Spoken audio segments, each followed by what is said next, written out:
Imagine a remote island, isolated in the vast expanse of the Pacific Ocean, thousands of miles away from any other land.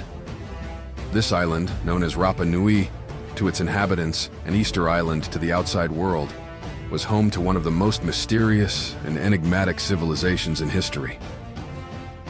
The island is small, only about 63 square miles, yet it holds secrets that have baffled historians and archaeologists for centuries. The story of Easter Island begins around 1200 AD when Polynesian settlers arrived on the island.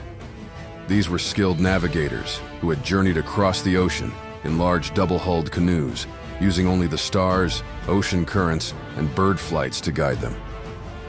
They brought with them everything they needed to survive: plants, animals, and the knowledge of how to build a thriving society. For centuries, the Rapa Nui people lived in relative isolation. They developed a complex society, organized into clans, and ruled by a hereditary chieftain. The island was lush with palm forests and abundant resources, and the population grew steadily. At its peak, it's estimated that up to 15,000 people lived on the island. But what truly set the Rapa Nui apart was their incredible achievement: the Moai. These massive stone statues, some standing over 30 feet tall and weighing as much as 80 tons, were carved from volcanic rock and erected on stone platforms called ahu. The Moai, with their oversized heads and deep-set eyes, were believed to represent the ancestors of the Rapa Nui people.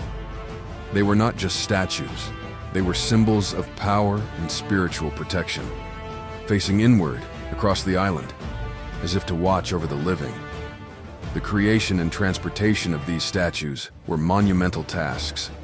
The Rapa Nui used stone tools to carve the Moai from the volcanic quarries, and then they moved them miles across the island to their final resting places on the ahu. How they managed to transport such enormous statues has been the subject of much debate.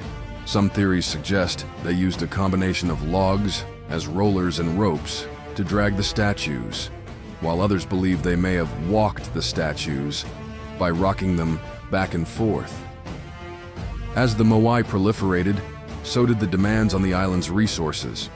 The Rapa Nui cleared vast areas of forest to make way for agriculture, to build canoes for fishing, and to provide logs for moving the statues.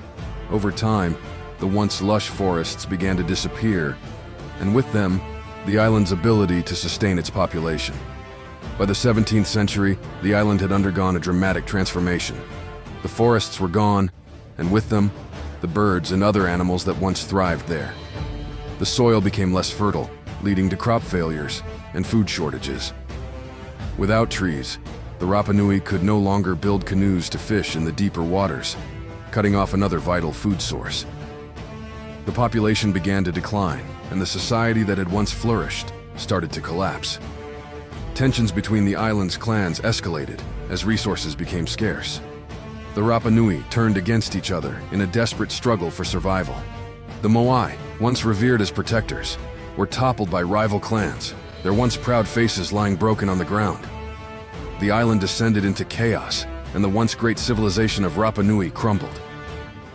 By the time the first European explorers arrived on Easter Sunday in 1722, the island was a shadow of its former self. The population had dwindled to just a few thousand, and the society that had built the majestic Moai was barely hanging on. The islanders had reverted to a more primitive lifestyle, and the great stone statues that once symbolized their power and unity now stood as silent witnesses to their downfall. The mystery of Easter Island doesn't end there. How could a society that had achieved such incredible feats collapse so completely? Some scholars believe that the island's isolation and limited resources made it vulnerable to environmental changes. As the population grew, they overexploited the island's resources, leading to ecological collapse. Others point to the arrival of Europeans who brought with them diseases and new weapons that further decimated the population.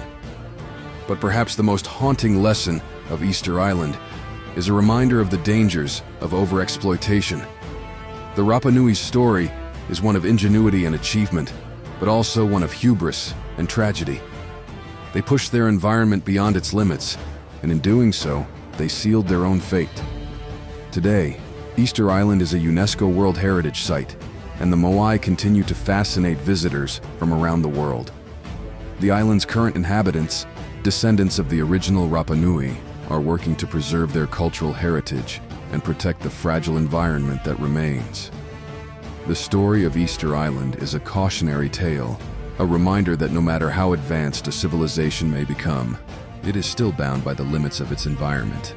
The rise and fall of the Rapa Nui serve as a poignant reflection on the balance between human ambition and the natural world, a balance that, if ignored, can lead to the disappearance of an entire civilization.